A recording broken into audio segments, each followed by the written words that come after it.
Hi guys, andito pala tayo ngayon sa Roland Mufflers sa Marikina. Ito, ina-atras na natin yung dala nating Nissan Navara. Magpapalagay tayo ng side exit muffler, full exhaust pipe, stainless 2.5 ang diameter. Ayan, sinisipat nila kuya kung paano nila bibirayin yung tambutso. Kasi ang stock nito, mula sa kaliwa, pinawid sa gitna papuntang kanan.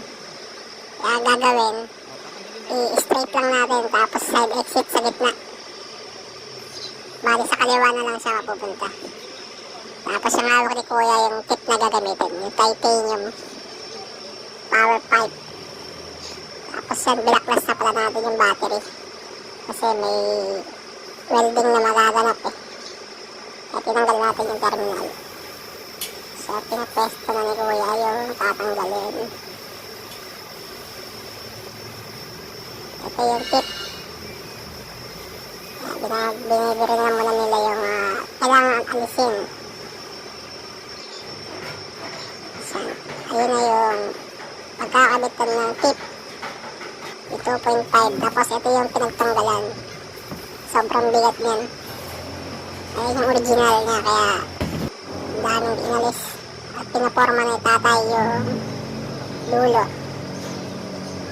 papunta dun sa headers. Ganda ng tindig. Ay, ayan na. Ganda na ng gilid, oh. Pumorma.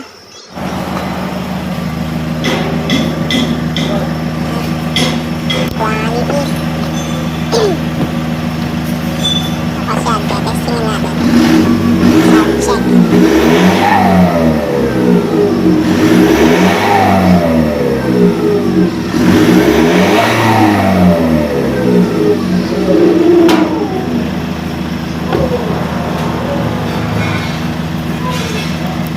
Ayan, okay na guys.